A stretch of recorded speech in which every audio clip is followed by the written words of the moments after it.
I already did a video talking about who I think the last two characters are. I do think the autumn character is Duolon, and I do think the winter character will be Hinako. Nailed it! Here we are.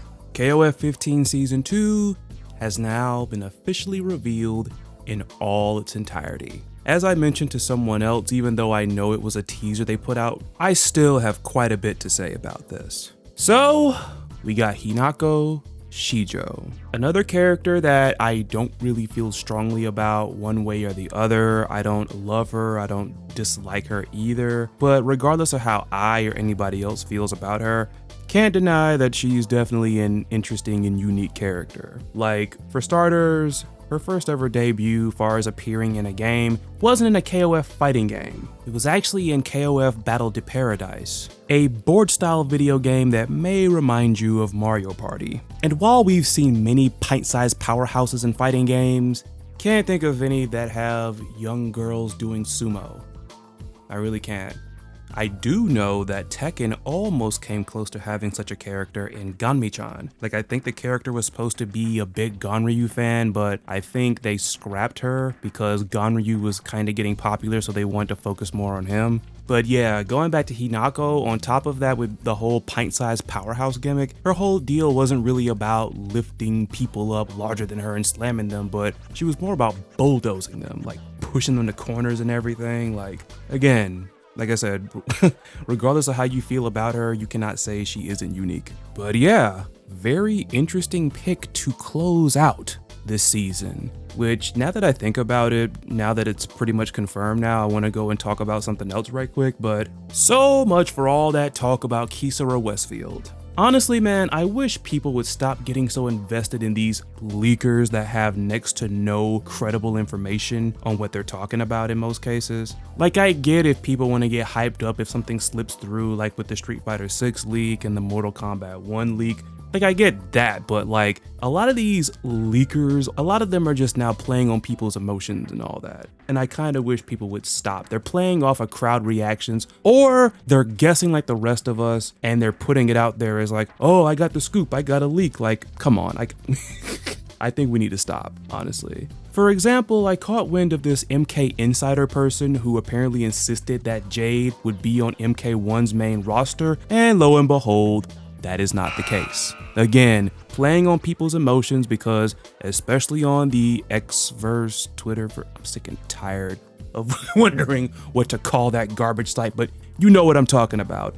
There were a lot of emotions running high at the possibility of no Jade on MK1's main roster, which of course would bring somebody to pull something like putting out a fake leak to play off of people's emotions, and from that you get stuff like a lot of this clout chasing, clickbaity content. Like, again, unless somebody has something concrete, it's time to just stop buying into that stuff, man. It really is. The KOF 15 leaker, the one that got the main roster and the first season of DLC all correct, that was somebody with some insight, or I guess was an enigma. But yeah, there's my little rant about that. Back to Miss Wesfield though. She would have been quite a bizarre pick to close out season 2. On one hand, it would be hella random. Like, say what you want about the likes of Sylvie and Najd, but at least those characters are some degree of recognizable. And before anybody comes at me talking about, ooh, recency bias, the same could also apply to older characters like the US sports team, Kasumi, and Shenwu.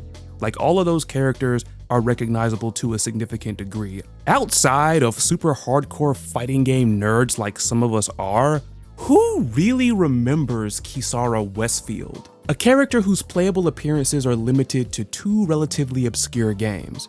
Why would SNK risk making a relatively obscure character paid DLC, the final closing character of a season on top of that? Sure, some people scoff at Team Samurai finishing season 1, but at least those 3 characters are a lot more well known, and it was something of a big deal seeing that we finally got that Sam Show team in a KOF game after it had been scrapped several times before. Not to mention, with the inclusion of the Samurai team, specifically the inclusion of Haomaru, we got the main protagonist of SNK's big 4 of fighting games, all playable in a KOF game. Speaking of Samurai Spirits, as an extended example of what I'm getting at, let's look at that game's seasons of DLC. Season 1 had all fan favorites. Season 2 had that, plus a guest character closing it out. Now, I'm not sure if I can call the Warden's reveal hype. Let me know what you thought about the Warden, but it was a surprise. Not to mention, he would be Sam Show's first guest character. Season 3, more fan favorites, and 2 guests, both of whom are quite beloved characters, got in. I want to put most of the focus on season 2 and 3, because both of those seasons ended with surprise characters, and not just because they were guest characters, but in both cases, SNK was really hyping them up. They kept their identities secret for quite a while, and even got us playing the Who's That Pokemon game with the silhouettes, which is also the same thing they did with Hinako. This is all to say, or I guess rather ask, what would make Kisarah Wesfield so special in the case of closing out season 2 of KOF? Like, what is it that she would have that would probably pop the crowd? I mean, if she did make it in KOF 15, she would be the first ever playable ADK character in a mainline KOF game, I think in a KOF game period. Not to mention, Miss Westfield is the only playable female character in Aggressors of Dark Combat, which is cool, but at the same time, I have to wonder, would she be that much of a draw to where people past folks like us, the super hardcore nerds and fighting game fanatics, would want to buy her? That's all I'm wondering. I'd love to have her in a KOF, but the reason why I'm asking this is because she would have been paid DLC. Like, if she would have been main roster, that would have been cool. Bringing more franchise representation to KOF, I'm all for it. Despite the fact I feel like Kisarah Wesfield would have been the most random AF pick, she would have been definitely a character befitting of KOF 15's slogan. Shatter all expectations. Yeah, I'm never gonna let them live that one down. While I'm over here laughing at very ridiculous things, I just remembered the Jealousy Bomber. I could see that move going viral. Like, just try to imagine that move in the KOF 15 style. It is such an out there, goofy, silly move. And again, like I said, not a lot of people know about Aggressors of Dark Combat like they know about the big 4 of SNK fighting games. So for those, I guess, who are unfamiliar, I could see that turning some heads and getting some people invested. To wrap up this segment, don't take this as me campaigning harshly against having Kisarah Wesfield in KOF 15. Again, I would love to have a character like her in this game. Albeit it might be tricky if they want to keep everything in the storyline, but I would want to see more franchises get representation in this series. It's one of the reasons why KOF 11 is one of my favorite KOFs. We got some Berdiki 1 and we got some Savage Rain in that game. 2 franchises that I think are immensely slept on, at least in the mainstream. But since this leaker had suggested that she might be DLC, I would wonder, would she be a good enough draw as DLC? Let me know in the comments. But anyways, getting back to the star of this whole thing, Hinako Shijo. Going back to something that I mentioned a bit earlier, it is very interesting how they hyped up her return. Again, she's the closing character. SNK played the silhouette game with a different silhouette on top of that. And they even continue to keep her anonymous with the upload. They were all in on this girl. But again, it's another character that we haven't seen in a minute. She was not in 14, playable at least, so no reused assets here, because I know that's the big complaint that people have nowadays. But yeah, for me personally, this is a character that I think is alright. I don't love her, I don't hate her, but I am anticipating this trailer because that fighting style is definitely something else. And now seeing it in the KOF 15 style is definitely gonna be something to behold. I know some people might voice some of the same questions and concerns for Hinako Shijo that I had for Kisarah Wesfield, and it's fair. I think it's fair because, again, this is a character that I think is going to pop more hardcore fans of KOF, but Hinako is not Miss Westfield levels of obscure, if you get what I'm saying. And now that I mentioned that, an idea that I had earlier came back to me. If SNK was going to have Kisarah Wesfield as the final DLC character in this season, I would hope that SNK would announce a remaster of Neo Geo Battle Coliseum alongside that. Don't take that too seriously, I'm just daydreaming out loud. But yeah, I could see Hinako getting over with some new fans. My homie Larry, who you might recall I called in the middle of one of my videos when they revealed Sylvie's return because he's a big Sylvie fan, he took a liking to Hinako. Cause KOF 14 was his first KOF, and when 2002 UM came with the rollback update, I encouraged him to get it, and when he had asked me about Hinako, he just did not believe me when I said, this girl does sumo. He plays her and he was having the time of his life. Like that man is so amused by this girl's sumo slaps. And he's probably gonna get mad at the fact I'm talking all about him, but I just want to give an example that I know about in the sense that, yeah, I'm pretty sure there's potential for her and probably any other past character to appeal to some newer fans. One more thing I want to cover that I've seen some people talking about and I think they're pretty disappointed with it, and that is the fact that SNK did not announce or confirm a season 3 upon the reveal of Hinako. Now this I'm not disappointed with right now because they just put out a teaser. We haven't gotten the whole trailer yet. There might be a chance after the trailer is revealed. In fact, I'm pretty confident there will be a season 3 because again, I don't think we're going to see City of the Wolves for quite a while now. Like I said, if City of the Wolves comes out next year, I would imagine it would be in December. Like we've still got plenty of ground to cover with that. If Fatal Fury City of the Wolves comes out next year, you talk about shattering some expectations. Oh my God, I'm never gonna let that go. I'm never gonna let it go, but I think it's not quite the end for KOF 15 just yet. They're going to keep pumping it with more content, characters more than likely, and balance changes and stuff like that. Maybe one more boss. But I'm just saying, like with that, KOF 13 GM, the Sam Show rollback update, probably some other stuff, something that got announced recently, which I know about it, don't worry, gonna talk about that in another video. But in case you wanna know, I am so excited about that.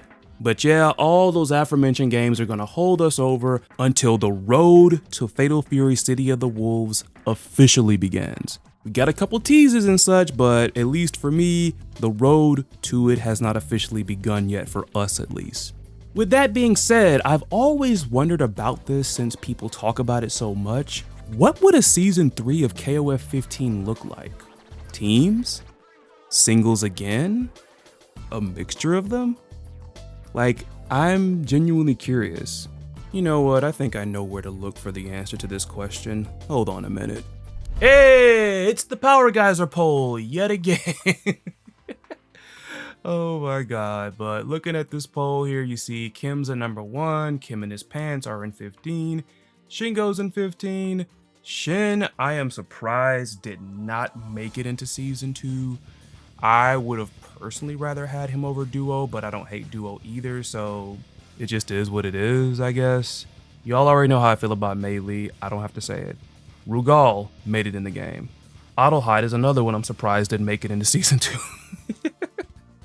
Like when they had announced that that season was singles, like I was thinking they were going to take that particular opportunity and start like picking stuff from the poll or whatnot. Not everybody, obviously.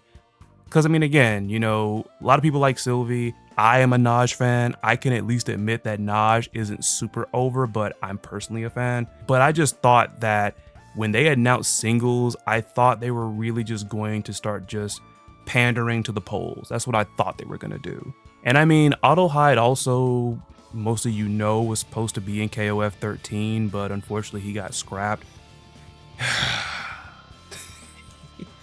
I hope someday they bring him back, then Adelheid is dope. Kasumi, I know a lot of people were hoping that she was the last character in this season. I mean, at least looking at the ranking here for this particular poll, because you look at different polls, you see different rankings. I know Power Geyser did one, Javi did one, Gunny did one. Like you have different polls that say different things. You have stuff that's regional and so on and so forth. You have stuff with different formats. It does vary. Vice. I know so many people, especially the homie Onyx Blade is definitely a Vice fan. Honestly, I feel like Vice is a little bit tricky. You know what? I don't know about that because I was going to say tricky because she and Mature are just like a tag team. and it wouldn't feel right having one and not the other. But currently, unless season 3 happens, I mean, you could kind of look at Duo and Shenwu as a tag team. We got Duo, but we don't have Shin. So I don't know about that. Oswald, another one, which part of me, see, here's the thing that I can't stand about the whole reused asset stuff. Are people really that pissed about reused assets when yet freaking Vice, Oswald, and Kim, all 3 of them were in 14, you bring them over into 15, wouldn't that be reused assets? I'm just saying, I don't think people are as pissed about reused assets as people think they are. Or maybe it's just only a bad thing when it's not an old school character. You know, Kim, Vice, Oswald, reused assets from 14, good. Naj, Sylvie, bad. I don't know. And of course, Duo at the very bottom, he just got into the game. Now, this right here is the corrected second page because the original page 2 of this, or at least like the next 10, if you will, it didn't have Takuma in it. It was just Lucky there. But, of course, you look at here, we have Mature, again, just talked about her. Heavy D, I really wanted him in this game. And I get so annoyed when people talk about, oh, well, you know, he fights too much like Vanessa. No, he doesn't. There might be a move or two that are similar because they both box, but Vanessa doesn't have a command grab. Vanessa doesn't have like a special move that will buff her other special moves. Heavy D does. Okay? Can we stop just with this whole thing? Like, y'all are acting like we haven't seen characters in fighting games that use similar fighting styles, but they have their own little twist on set style. Come on now. Hinako just made her way in. Jun Hoon. I, for some reason, thought we were going to see this guy in 15. Don't ask me. Don't ask me why I thought it. I just did. I really thought we were going to see Jun Hoon in this game, but alas, it didn't happen. We did like get a little cameo or whatnot, but nothing really came of that. A Metal Slug character. I, for the life of me, just don't get why SNK, like at this point in time there, somebody's going to use the weapon excuse. Now that the Samurai Showdown characters are in the game, I don't want to hear it. I don't want to hear it. Are you y'all are telling me that y'all could put Fio in Maximum Impact, but you can't find a way to put her and some other characters if you want to do a Metal Slug team in to freaking KOF 15? Lucky and Takuma. Oh my god. I honestly don't give a single solitary crap about either one of these characters, to be honest. Lucky is my least favorite member of the US sports team, and Takuma is my least favorite AOF character, far as the ones that have appeared in KOF. But, I mean, hey, would people be alright with just having one member of the US sports team and not the other? I mean, I would. Like, just give me Heavy D and I'll be cool. I just don't know how well that would go over with everybody else, though. I'm not sure about that. Takuma, not even just because of what I just recently said about him, but I'm glad he stepped aside because now there's room to finally bring in Mr. Karate 2. That's all like I really care about. Y'all should know this by now. This guy. This freaking guy. Oh my god. I am hoping we see Duck King in Fatal Fury. That's all I gotta say about that. Fatal Fury City of the Wolves. CVS 3, just saying. Duck King versus Jamie from Street Fighter. Book it. Eiichi Kisaragi. I'm quite aware that he has something of a cult following, and I can totally see why. Very fun character to play. I think he would have been a menace in KOF 15. So, like I said, if a season 3 comes, he'd be a nice surprise. Goro Daimon and Kenso. Initially, I really didn't care much for Goro at all. I pretty much saw him and Maxima as equal levels of boring, but I don't know what it is, but the don't wake daddy moment kind of sold me on Goro, to be honest. Oh my god. But Kenso, it's a shame. Kenso, it's a freaking shame. Like, I get Athena is popular and everything, but the Dragon Spirit arc, like, Kenso has so much potential that has not been tapped into, and it is a shame. Like, I'm not saying you gotta scrap Athena, but like, why did Kenso have to suffer for it? You know, like I said, unless we get a season 3, I mean, they're wasting potential with this kid, man. They are wasting potential. And finally, I'm not going on the entire list there, but we got Saishu.